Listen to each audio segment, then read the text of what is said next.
Join the Rotary Club of Neepawa for Rotary Presents, a twice-monthly presentation and Q&A with a different guest about topics at the heart of Neepawa.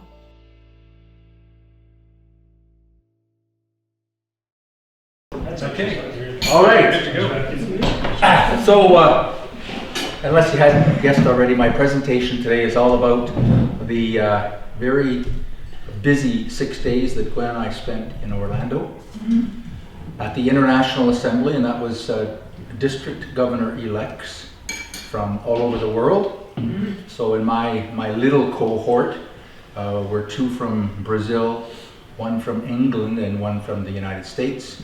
That was just the idea was to make some friendships with people from other countries that you might not necessarily do on your own. But our sessions were extremely busy. We started off every day, obviously, with a breakfast time, but from 9 to 10 was always a session designed around what I'm going to talk about.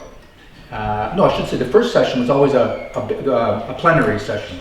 So roughly 1,300 people in the main hall with various guest speakers.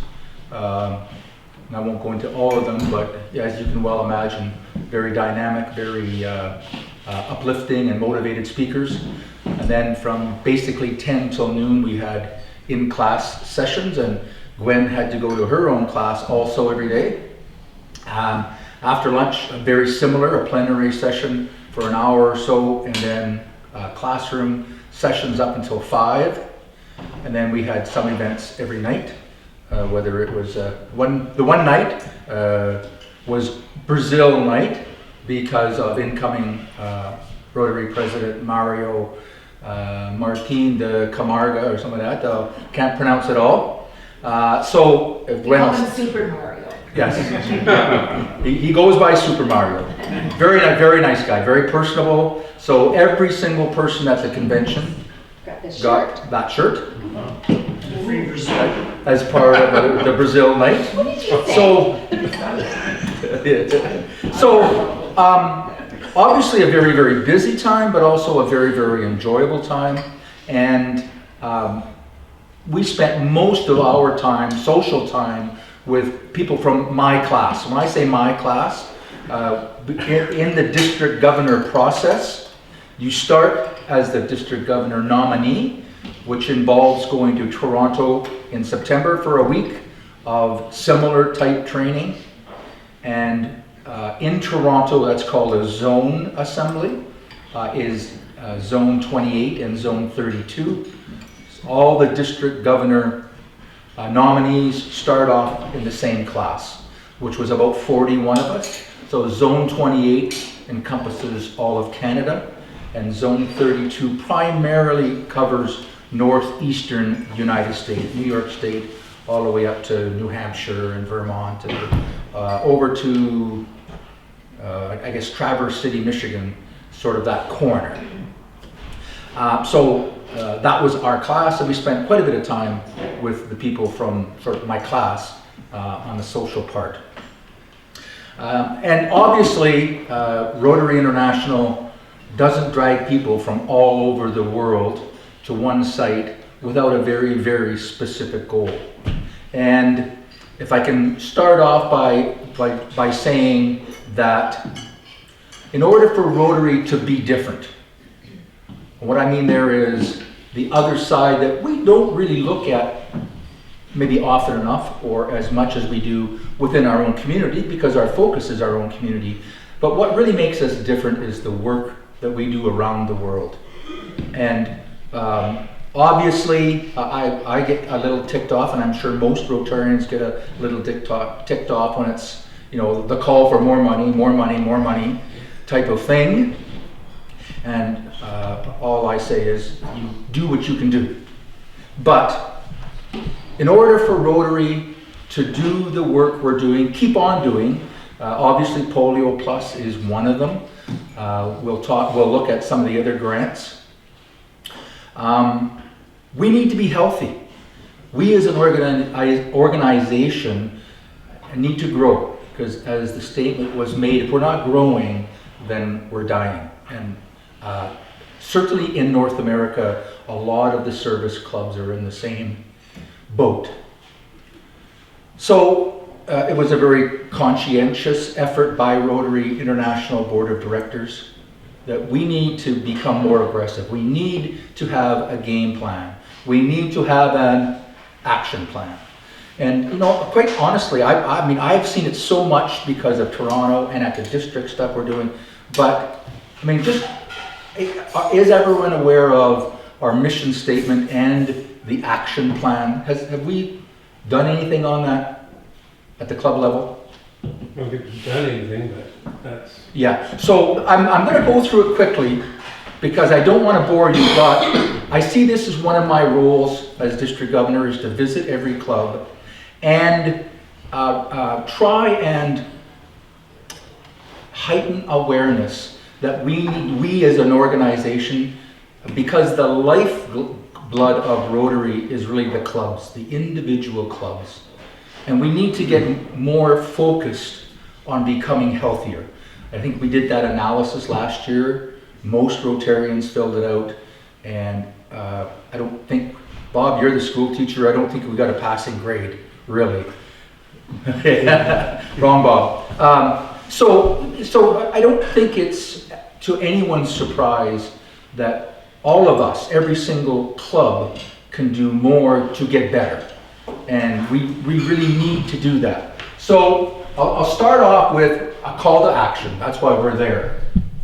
And I recopied this. It's a very bland presentation, but I didn't have a whole lot of time to get it together. But you will see our mission statement on Rotary websites. And it's, together we see a world where people unite to take action to create lasting change across the globe in our communities and in ourselves. And the highlighted words, together people create change. And that's really the focus at the high end of Rotary International, is to be engaged in projects around the world that will create lasting change. Let's see if I can figure this out. It's the same as mine. So what Rotary is really asking every club to do is to start organizing around a 3-year rolling plan. And that starts right from the executive of our club or each club, so that we know the president-elect and the president nominee, so that there can be consistency in what we do as a club and not, oh, it's my year as president and we're going to do something different. Change direction. So they really want to see a concerted effort for all clubs to engage in 3-year rolling plans. And we certainly wouldn't run a business without planning and a consistency over time. And I think the message is we want to be doing that in our club level. So these are the suggested priority goals that RI is asking every club to focus on at the beginning of each Rotary year. And obviously the first one is crucial to our existence, and that's with the goal of increasing membership and planning for it and working towards. So I think we are right now, Bob, 20 or 21 in the main club? 20. We should have some kind of concerted effort to make sure a year from now we're 21 or 22 or 23 or whatever we set as a goal, and that we work towards that. That it becomes every Rotarian's mission to help the club grow. And the other ones, I think, and you'll see it later on here, it was certainly highlighted throughout the conference. The number one thing is the club experience and making it fun. I know President Stephanie Urchik, hers was make your club irresistible It's a little over the top for me, but I think all of us would want to say that when we come to Rotary, we have fun, whether it's a meeting or whether it's a social activity or an event out in the community, that we have fun, make it fun, because that's what keeps people coming back. The strategic plan, I didn't do it during my presidency year, either 3 times, and I don't think we've really done that at this club level or within our club, but it's a club decision. But should we be doing a strategic plan? How do you know where you're going unless you've got a plan to get there? Is kind of the message. And of course, the Rotary Annual Fund and Polio Plus, which are focuses within our club. We certainly try and attain that goal every year. And the one thing that I don't think has been talked about much within the Rotary world is the endowment fund. And you can do that today. Or you can do that within your will, but setting up with Rotary that when you pass, a certain dollar figure will go to Rotary Foundation, and that's their endowment fund.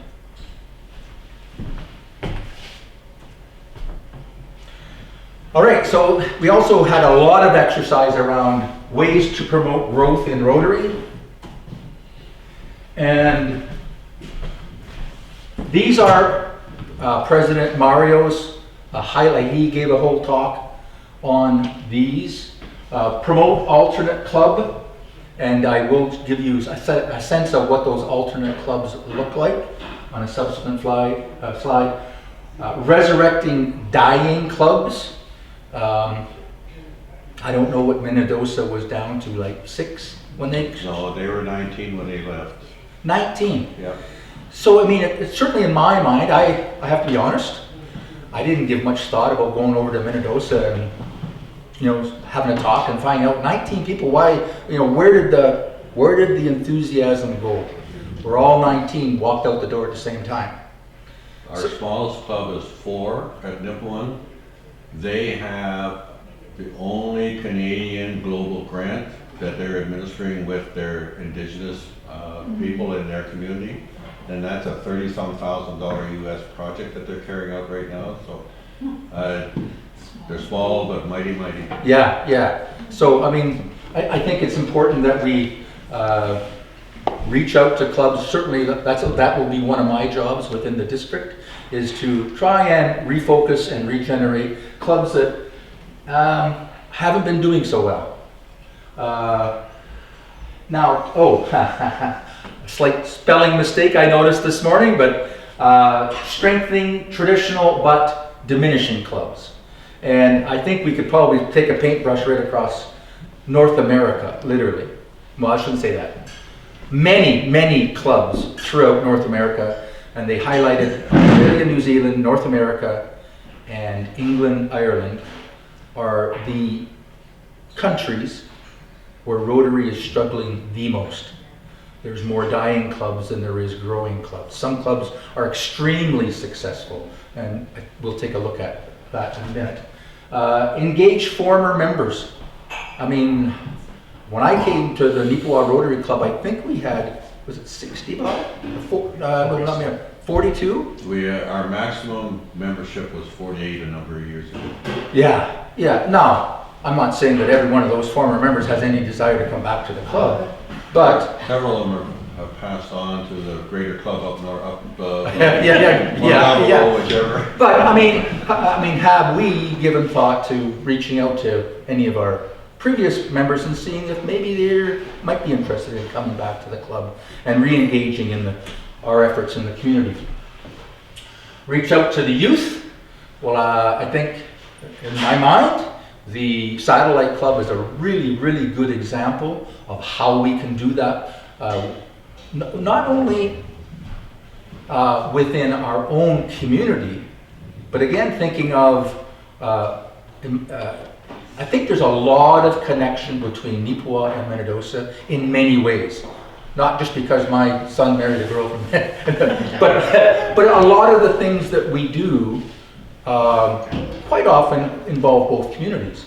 Now, is there an opportunity for a satellite club in Minnedosa? Well, nothing ventured, nothing gained. Utilizing fellowships and rags. I took that right out of my book, but I really don't remember what RAG stands for. But fellowships, and I think primarily that is at identifying people within our community that we can nominate for the Peace Fellowship program, where we actually sponsor, we get a specific grant to send an individual to one of the peace universities in the world. I think there's 8 now. This month they're just opening up the 8th one in Istanbul, Turkey. But there's Turkey, the Middle East, I think it's Bangkok. Hey? I think we have one in England. Yeah, in North America, there's one in North America, South America. Carolina. But the whole goal of that initiative is to create, it pays for their education to go and get a high level of education with respect to peace initiatives in the world. So, and obviously one of Rotary's big goals is to create peace and fellowship throughout the world. In the last 10 years, I think there are 3 people that were nominated and accepted from our district. And we haven't had that for a while now, the last 3 or 4 years. Leveraging professional institutions. And for those of you that know Fred Wright, remember Fred Wright as a previous district governor? He's out of Kenora, and he's doing a lot of work within, he's trying to get a club started within their hospital. It's a regional hospital, and I think it employs like 200 or 300 people. Is there an opportunity of having an in-house Rotary Club sponsored by that institution? We talked about High Life and the Filipino community. I've had a couple of meetings. I'm not getting much success, but nothing. I won't give up. I don't know if that'll come to fruition or not, but institutions. Uncharted territory. I don't know, other than Flynn. No, the Paw is the only one up north. Is Thompson. Yeah. But are there areas like I quite often ask myself, why isn't there a Rotary Club in Carberry or Killarney? Now, how do we do that? I haven't got an idea, but I think often it's a situation where you know someone who knows someone, and it all takes a champion to get it going. And just generally a call to action, and that's what this is all about, a heightened awareness of we need to do more. We need to be better at what we do, and not to say that we haven't done great work by any means, but I think the proof is in the pudding with respect to clubs that are decreasing rather than maintaining or growing.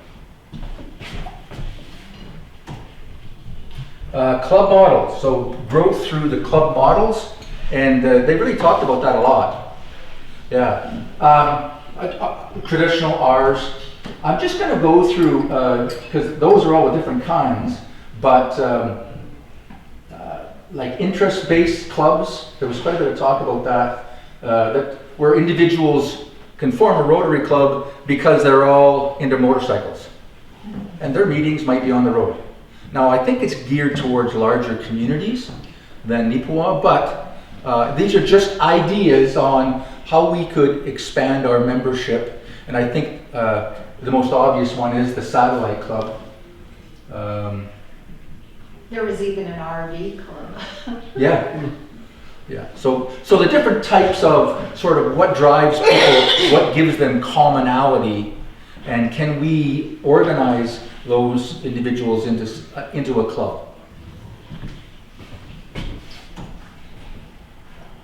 The characteristics of a successful club, and what Rotary International did, and it was the basis behind the formation of their strategic plan, was to look at, and I don't know how many, clubs throughout North America, at the ones that were successful, that were growing, and they all had similar characteristics. there is an irresistible club experience. In other words, it's a fun place to go and have fun. They engaged with a strategic plan. All of them did some level of strategic planning and actually posted it so that there was accountability. Just don't go through the process for the sake of going through the process. Go through the process and then be accountable to it. They have intentional member engagement. And I think we do, well, I'll say, I think that Dave Bennett stands out for that. He really tries hard to get intentional engagement. Not to say he's the only one, but I certainly say to myself, wow, good job, Dave, that's a great idea. Have dynamic, meaningful service. And we certainly heard of many examples where clubs, it's the old boys club, and they meet every Wednesday afternoon for lunch, and they don't do anything other than write a check. Well, I don't think I'm being outlandish in saying as they age out, that club will die. You know, you've got to have something that's going to bring people in. Have effective governance. And it goes back to what I was talking about with the specific 3-year plan, and make sure that we have set goals that are rolling from year to year. And have a strong public image. And I think we do a pretty good job between our local newspaper, our television broadcasting, the work that Ron does on our website and with Facebook, and now LinkedIn. You know, I think we do a pretty darn good job.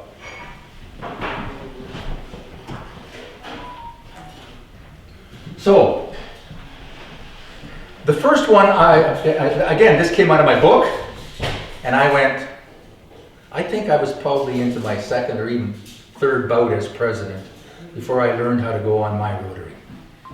How many people go on my Rotary? We all can. A few? Occasionally, but it's amazing if you go in there and play around. Go to the Learning Center. There are courses on just about anything you can think of with respect to professional development. And obviously into the role I'm getting now, I'm doing more and more work in Club Runner. And again, I never went into Club Runner, actually before maybe a year ago. That's my fault. You should have been club secretary for a while. Maybe that's why. They enter their 6 priority goals that I showed the previous slide. They enter them so that they're accountable to them, and they establish that 3-year strategic plan. And I'll end up with what Rotary International told us they weren't going to do. And of course, well, I guess Super Mario did it. We do have a, what's the right word? Motto for his year as president, and it's Unite for Good. So again, it goes back to that original mission statement. We see a world where people come together to create lasting change, both within our own community. And I think, in my mind, and I hope I can share this with enough people, that Wayne Jacobsen in Neepawa, Manitoba, Canada, can have very, very little effect on other people throughout the world. But Rotary gives me that avenue of whether it's my $100 or my $10 or whatever I can manage, that I know that collectively, through the pipeline of Rotary International, I am making a difference in the world.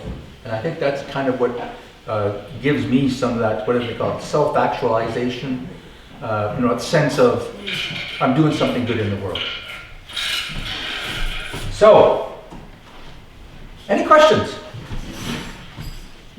Oh yeah, cool. And this is just some of the swag that we brought back in our suitcases.